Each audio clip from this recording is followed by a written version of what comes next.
In this video, I'll be sharing the progress I've made over the past 2 weeks, and let me tell you, these were the most intense 2 weeks of the project so far, from programming a full UI system to adding new abilities and much more.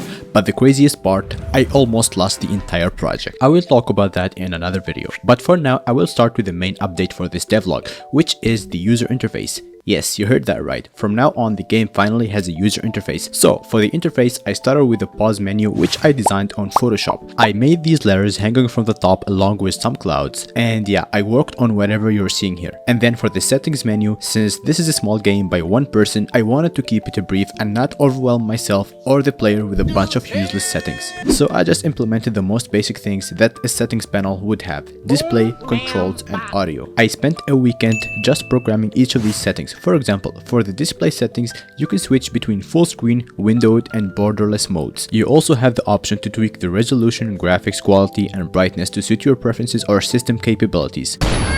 In the controls section, you can choose between using a keyboard or a controller, though for now the game only supports keyboard input. You can click to view the current controls. Also, you can adjust the sensitivity for orbiting around the plane. For audio, I've separated it into two categories, effects and music. For effects, you can adjust the volume of sounds like the plane's fans. If you find certain sounds distracting, you can easily turn them down, but you can't turn them off because I spent too much time implementing each sound. You need to hear it. As for music, I will dive into those details later in the video. I also put a lot of work into the main menu, which you saw at the beginning of the video. The menu gives you the option to start, access settings, view credits, and quit the game. While I haven't finished the credits section yet, it will be ready by the next devlog. One of the biggest challenges during this phase was synchronizing the settings between the main menu and the game scene. This was something entirely new for me, and I had to figure out how to make it work. But now, whenever you change setting in the menu, they will seamlessly carry over to the game. Even if you quit the game and come back later, your settings will still be saved. To make the menu feel more dynamic and engaging, I added several small animations. Greg now has two animations. One shows him jamming to music, while the other has him turning to the camera. Yo, what's up, baby girl? Can I touch your hair? The second animation plays randomly at intervals I've set in the code, which adds a bit of personality to the scene.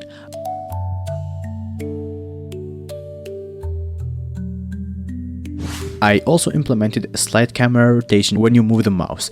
Finally, when you click play, there is a little surprise waiting for you. I will let you guys check it out and judge for yourselves.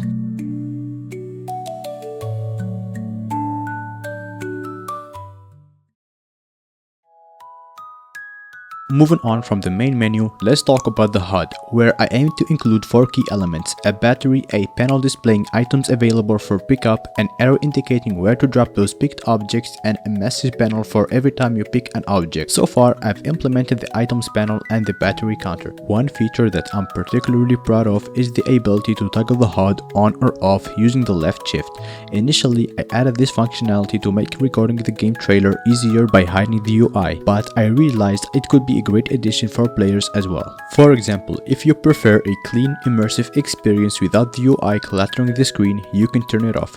Alternatively, if you need the information at a glance, you can toggle it back on. Now let's dive into one of the features I'm most excited about, the battery system. This was one of the very first features I envisioned when I started developing the game. As I've mentioned before, this is meant to be a cozy, relaxing flight game, and so far it's shaping up nicely. Many of you have loved the cute, cozy vibe, which makes me really happy. However, from a gameplay perspective, I felt there was something missing, a sense of immersion. That's where the battery system comes in. To keep the plane gliding smoothly through the air, you will need to collect batteries scattered around the bedroom. I added this blue VFX to the batteries to make them stand out and feel rewarding to pick up. And now the part you've all been waiting for, implementing your ideas into the game. As always, after releasing my last devlog, I took note of some of the most interesting suggestions you shared. One idea was to adjust the camera's position slightly above the plane to give the player a better view of the map. Since I wanted the camera to orbit around the plane while keeping it centered, I compromised by placing the camera slightly farther from the plane instead. I hope this strikes the right balance. Another suggestion was to make Greg's butt bigger. Done. You also suggested adding animations for picking up and dropping items. Instead of traditional animations, I decided to try a dissolve effect, which I thought added a unique touch. Let me know what you think.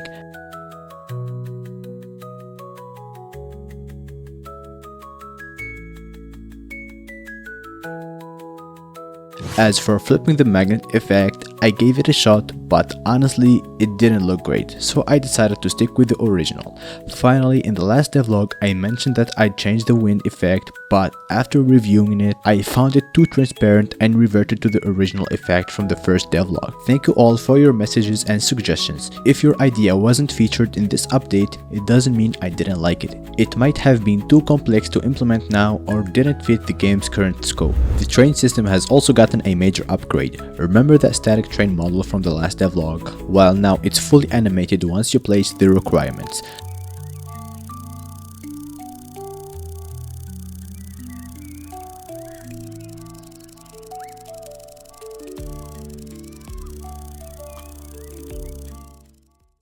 I also baked the lights, and now the game runs at over 100 FPS on high settings with my RTX 2060. Even more impressively, when I lower the graphic settings, the game achieves over 300 FPS, which is insane. What I found interesting was the pixelated effect that appears on low graphic settings.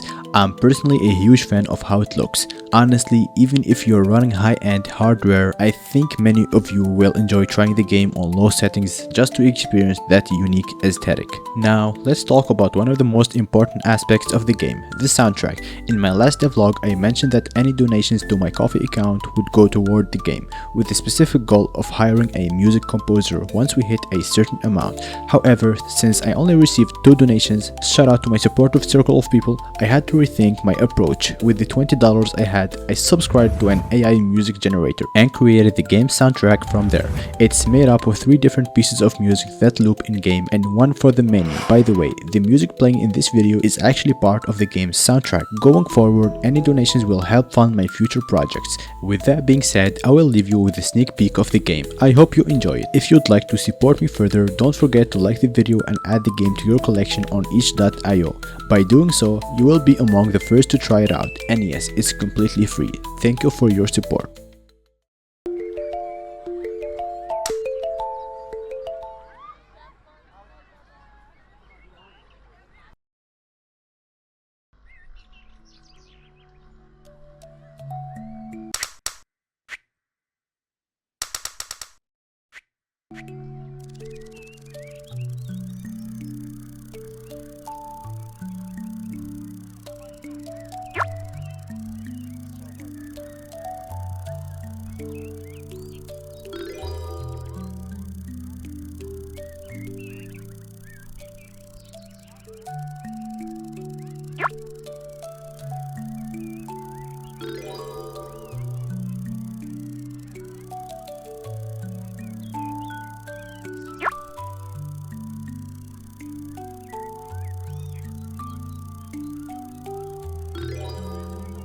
Since you've made it this far, let me give you a quick glimpse into my future plans. I've already outlined everything I need to implement in the game, and based on my calculations, the next devlog will be the final one in this series. After that, I will release the official trailer and a video sharing my thoughts about this game and what's next for me. Thank you so much for watching, and I will see you in the next one.